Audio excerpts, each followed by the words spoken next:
The gated community of Willow Creek had a way of making outsiders feel unwelcome.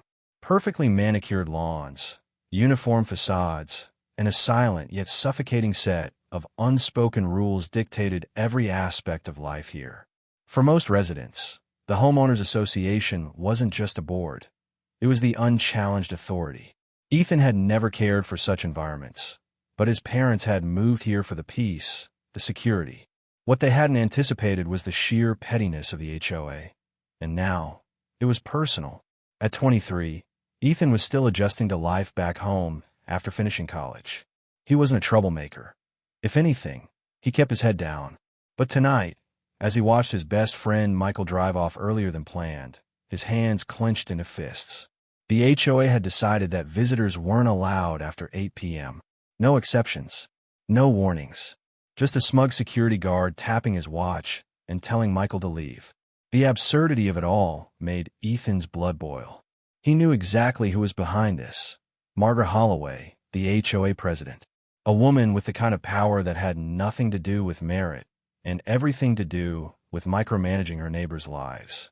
Ethan exhaled sharply, staring up at the pristine, soulless houses lining the street. He hated feeling powerless. But then, a small smirk crossed his lips. Because Margaret had no idea who his father was. And that was going to be her first mistake. Margaret Holloway ruled Willow Creek with an iron grip wrapped in a velvet glove.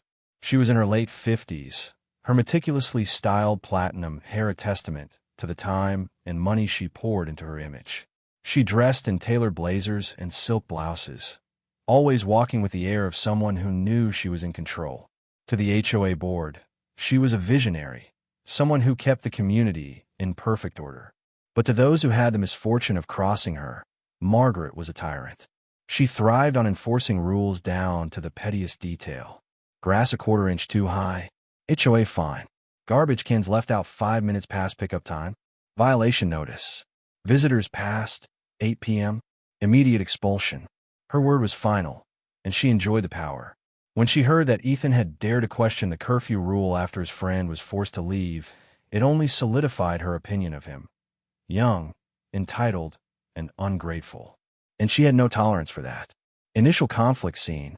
The next morning, Ethan stepped onto his family's porch, still stewing from the previous night's encounter.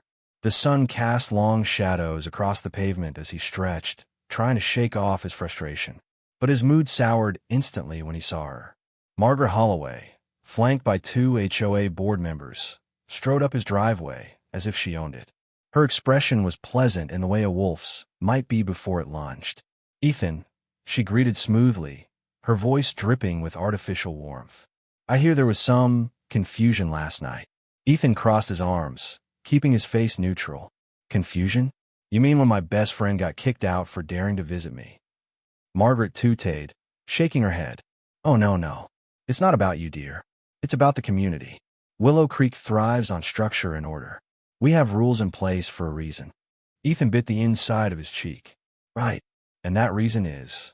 Margaret smiled, the kind of condescending smile that made his skin crawl. "Safety, of course. An 8 p.m. curfew for visitors ensures that we don't have unwanted guests loitering at odd hours. Surely you understand." Ethan clenched his jaw. Michael wasn't loitering. He was parked in my driveway, talking to me. He wasn't bothering anyone. Margaret's gaze sharpened. And yet, he still broke the rule. Rules, Ethan, aren't about feelings. They're about order. Ethan inhaled deeply, forcing himself to stay calm. "And what if I disagree with that rule?" Margaret chuckled, shaking her head as if she were dealing with a naive child.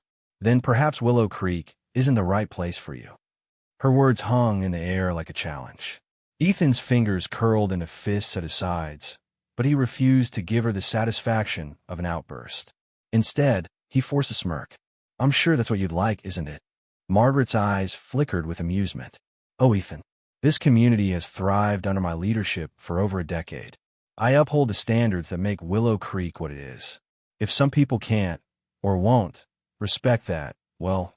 She trailed off, her smile widening. "They tend to find themselves uncomfortable here." Ethan understood the veiled threat. This wasn't about a curfew. It was about control. Margaret wanted to send a message. Anyone who questioned her authority would regret it. but she had no idea who she was dealing with. Building empathy.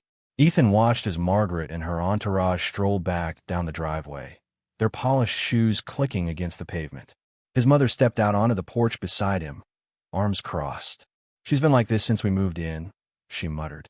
"Power-hungry. Controlling. The board is too spineless to push back." Ethan exhaled sharply. "Yeah, I'm starting to see that." His mother gave him a knowing look. "Just be careful. She doesn't lose gracefully."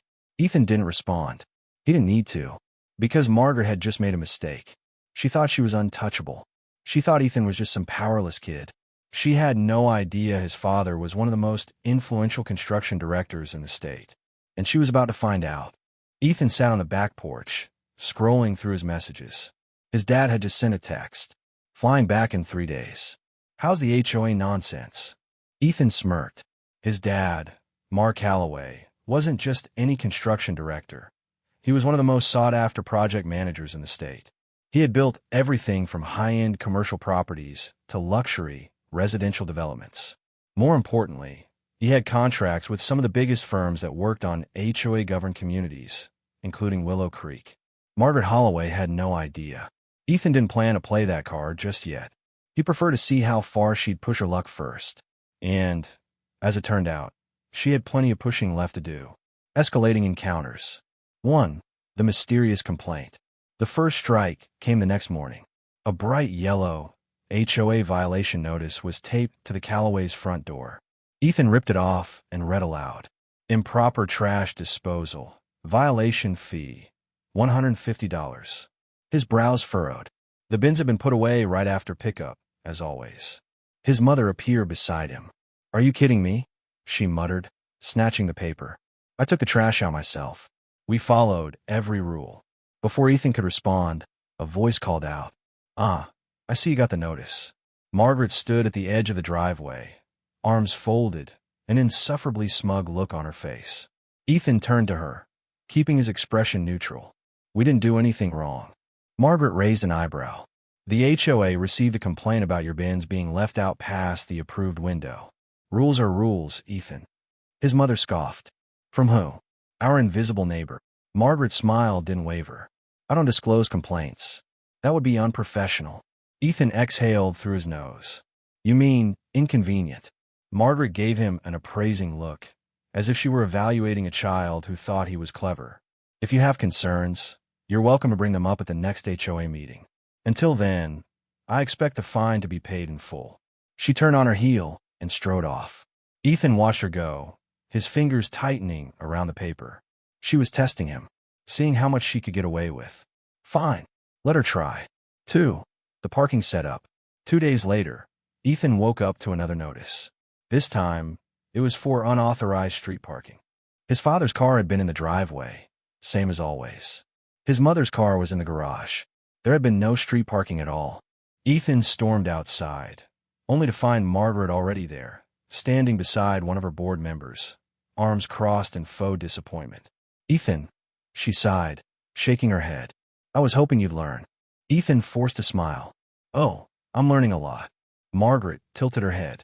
"Your vehicle was reported parked in a restricted area last night. We have a strict policy against overnight street parking." Ethan gestured to the driveway. "My car is right here. Hasn't moved all night." Margaret gave him a slow, pitying nod. "Oh, of course. But our records say otherwise." "Your records, huh?" Ethan folded his arms. "Let me guess. Another anonymous complaint?" Margaret's smile was razor-sharp. "You really should be more mindful, Ethan. Repeated violations could lead to consequences, like restricted access to community amenities." Ethan chuckled under his breath. "And I'm sure that's exactly what you want." Margaret's expression didn't change, but there was a flicker of something in her eyes. Control. She enjoyed watching people submit. But Ethan wasn't playing her game. Not yet. 3. The HOA meeting tension. That evening, Ethan decided to sit in on the HOA's monthly board meeting. Not to argue, just to watch. The meeting was held in the community center, a sleek but soulless building with polished tile floors and fluorescent lights that buzzed just enough to be annoying. Margaret sat at the head of the table, presiding like a queen over her court of compliant board members. Residents brought up minor concerns, lawn care policies, pool hours, the cost of clubhouse renovations, but everything was met with Margaret's calm, dismissive authority. Then, an older man raised his hand. "I'd like to discuss the visitor curfew. It's excessive." Margaret's expression darkened, but her voice remained light. "Oh, Mr. Langley, we've been over this. The rule is in place for safety." The man frowned. "It wasn't this strict before. Why the sudden change?" Margaret smiled. "Because I believe in preventative measures." Ethan watched, intrigued. She wasn't just enforcing rules. She was tightening them, controlling them as she pleased. Then she glanced at him. He didn't blink. She knew exactly why he was there. And she wasn't done with him yet. Cliffhangers. 1. The threat. As the meeting ended, Margaret approached Ethan casually, as if they were old friends. "You seem very invested in HOA policies lately," she mused. Ethan shrugged. "Just observing." Margaret smiled. "Good. Observation is important. You learn a lot about people that way." She stepped closer, lowering her voice. "And sometimes, you learn that pushing against the rules can have consequences." Ethan raised an eyebrow. "Is that a threat?" Margaret's smile didn't waver. A friendly warning. Then she walked away, leaving him standing there, his heartbeat steady, but his mind racing. She was upping the stakes, which meant she was getting nervous. 2. The emergency notice. The next morning, Ethan's mother was furious. "We just got a notice that our porch railing is a safety hazard," she said, waving the paper. "They're demanding we fix it in 3 days or face a $500 fine." Ethan frowned. Their porch railing was fine. His dad had reinforced it himself. But before he could respond, his phone buzzed. A text from his father. "Flight landed. Be home in an hour." Ethan stared at the screen, then at the violation notice in his mother's hand. His father had been building HOA-managed properties for years. Margaret was about to find out just how badly she had miscalculated. Ethan exhaled slowly, a smirk playing at the corner of his lips. Game on. Ethan heard the unmistakable rumble of tires pulling into the driveway. His father was home. Mark Calloway stepped out of his black truck, dressed in his usual work attire, steel-toed boots, dark jeans, and a button-down with the logo of his construction firm embroidered on the chest. His presence alone commanded attention. He was a man who built things, and, if needed, a man who could take things away. Ethan smirked. Margaret is not ready for this. His father's sharp blue eyes scanned the HOA violation notice that Ethan handed him. He let out a short, humorless chuckle. "This is complete garbage," Mark said. "The porch railing is fine. I reinforced it myself last year." Ethan nodded. "Margaret's just trying to see how far she can push us." Mark's jaw tightened. That woman has no idea who she's messing with. Ethan could feel the shift. This was the moment everything changed. That afternoon, Mark made a few calls. He spoke in a tone Ethan had heard before, calm, professional, but with an edge that meant someone was about to regret their decisions. Within an hour, Ethan sat with him at the dining table as he scrolled through documents, blueprints, and contracts. "See this?" Mark tapped on a specific section of a legal document. "This is the construction contract for Willow Creek. Margaret and her HOA board don't own the roads, the sidewalks, or the clubhouse. The developer does, at least until the final phase of construction is signed off." Ethan raised an eyebrow. "So, she's acting like she has more power than she actually does." Mark smiled. "Exactly." Ethan leaned back, a slow grin forming. "Then it's time to remind her who really holds the cards. Resilience under pressure." Margaret's next move came the following morning. A certified letter from the HOA arrived. Ethan's mother opened it at the breakfast table, her face growing tight as she read. "She's escalating," she muttered, passing the letter to Ethan. He read it aloud. "Due to repeated violations, the Callaway residence is now under formal review for noncompliance. If corrective action is not taken within 5 business days, additional fines and restrictions will be imposed." Ethan's mother exhaled sharply. "This is personal. She's trying to make us miserable until we give in or leave." Ethan folded the letter neatly and set it aside. "Let her," he said, his voice steady. His father nodded approvingly. "Good. Because by the end of this week, she won't be the one making the rules anymore." Building audience expectation. Margaret wasn't done testing them. That same afternoon, another violation notice appeared, this time for an unapproved basketball hoop. Ethan walked outside and crossed his arms, staring at the completely empty driveway where no basketball hoop had ever existed. A slow clap came from down the street.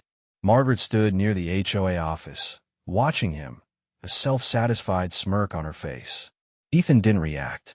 He just stared back at her, silent, unshaken. Margaret expected outrage. She expected pushback. But Ethan didn't give her anything. Instead, he just smiled. A knowing smile. The kind that said you have no idea what's coming. Margaret's smirk faltered, just for a fraction of a second. And that's when Ethan knew. She could feel the shift, too. The real game was about to begin. And Margaret was about to lose. The HOA board meeting was in full swing.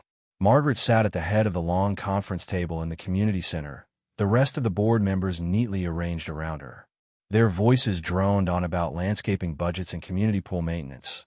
But the real tension was in the air, because everyone knew why Ethan and his father were there. Ethan leaned back in his chair, calm, collected, letting his father take the lead. Mark Calloway was dressed sharply today.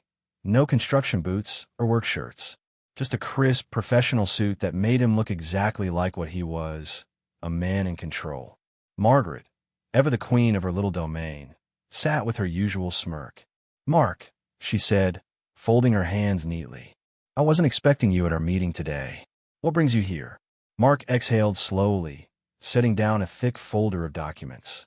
"Well, Margaret," he said evenly, "I came because it seems there's been some confusion. About authority. About ownership." Margaret's smirk didn't waver. "Oh." Mark flipped open the folder. "You see, Willow Creek is still under development phase governance, which means the roads, the sidewalks, and even the community buildings," he gestured around the room, "are not technically under HOA control. They're still owned by the development company." Margaret's expression faltered, just a fraction. Mark continued, flipping another page. "And as it happens, my firm has a direct contract with that development company. In fact, my name is on several of the major infrastructure projects that determine whether or not this community gets final approval for full HOA authority." Silence. Margaret's fingers tightened around the table's edge. Ethan watched it happen. The moment she realized she had been playing a game with the wrong people. Mark leaned forward slightly, his voice dropping to something measured, powerful. "Margaret," he said, "do you know what happens when an HOA oversteps its authority before full control is granted?" Margaret didn't respond. Mark let the silence stretch. Ethan finally spoke. "They can lose it." A ripple went through the board. Mark nodded. "That's right. If the development company finds the HOA's actions to be harmful, they can revoke governance rights and delay full HOA control indefinitely." Margaret's face had gone stiff. "But," Mark continued, flipping another page, "that wouldn't happen. Unless, of course, someone were to formally report violations of overreach." He let the words hang in the air. Margaret knew what was happening. She had spent weeks making life miserable for the Calloways. And now, she was staring at the people who could strip her of everything she had worked for. Ethan sat back, arms crossed, enjoying the way the power dynamic flipped, just like that. Power shift. Margaret's usual smug composure cracked, barely, but enough for Ethan to see it. She cleared her throat, trying to maintain her usual calm. "Mark, surely we can discuss this privately." "Oh, I think transparency is important, don't you?" Mark said smoothly. Margaret's nostrils flared. "These are just technicalities. They're legalities," Mark corrected. "And given the clear harassment against my family, including falsified complaints, I'll be submitting a formal grievance to the development company for review." The other board members shifted uncomfortably. Margaret clenched her jaw. "There's no need to escalate this." "Oh, but there is," Mark said, his voice calm, unwavering. "You find my family, harass my son, and overstep your legal authority. That's more than enough reason for an external audit into the HOA's actions." Margaret was losing control, and she knew it. Ethan decided to twist the knife just a little more. He leaned forward, resting his elbows on the table. "Margaret," he said casually, "what was it you told me the other day? Something about how pushing against the rules can have consequences." Her lips pressed into a thin line. Ethan smiled. "Funny how that works." A heavy silence settled over the room. Finally, one of the other board members, an older man who had clearly never liked Margaret's tactics, spoke up. Perhaps we should reconsider some of the fines issued to the Calloway family. Margaret turned to him sharply. You can't be serious. But now, the rest of the board members were shifting uncomfortably. No one wanted to go down with her. Another board member cleared her throat. Actually, I think it would be best to review all recent HOA actions, just to ensure compliance. Margaret's face was red now, her nails digging into the table. You're all spineless. Mark stood up, buttoning his suit jacket. I'll be in touch with the development company, he said. Have a nice evening. Ethan followed his father out of the room, but not before casting one last glance at Margaret. She looked like someone who had just lost everything. And she had, because by the time the audit was over, she'd be nothing more than a bitter ex-president of a powerless HOA. Margaret was officially removed as HOA president within a month. The development company suspended the HOA's full governance rights, pending an external review. The Calloways weren't the only ones who had filed complaints. Other residents, emboldened by Mark's pushback, started coming forward with their own stories of unfair fines, arbitrary rules, and harassment under Margaret's leadership. The final blow? The HOA was placed under administrative oversight, meaning they could no longer enforce any new fines or restrictions without approval from the developers. Margaret's iron grip over the community was completely shattered. And just like that, her reign was over. Margaret tried to keep her composure, but it was clear to everyone. She had lost everything she'd worked for. No more power, no more authority, just a reputation that was forever stained by her arrogance. She avoided eye contact with Ethan whenever they crossed paths in the neighborhood. The once mighty dictator had been reduced to nothing more than a bitter neighbor with no control over anyone. And Ethan, he didn't need to gloat. Margaret's fall from power was satisfying enough. Triumphant close. The HOA violations against the Calloways were erased. No more nonsense about porch railings. No more bogus curfew rules. No more fake basketball hoop citations. Ethan stepped out onto his porch one evening, stretching his arms as he looked around. The air felt different now, lighter. Neighbors who had once lived in fear of the HOA's wrath were now more open, more relaxed. Some even thanked his father personally for standing up to Margaret. The Calloways had become something of a legend in the neighborhood, the family that had taken on the HOA tyrant and won. Mark, of course, handled it all with quiet satisfaction. He never rubbed it in. He didn't have to. His actions spoke louder than words ever could. One evening, Ethan's mother nudged him. Look at that, she said with a small smile. He followed her gaze and laughed. A group of teenagers was playing basketball in their driveway, their parents watching from lawn chairs on the sidewalk. No HOA enforcer was going to stop them now. Margaret had tried to control the neighborhood. Instead, she had freed it by losing. Final reflection.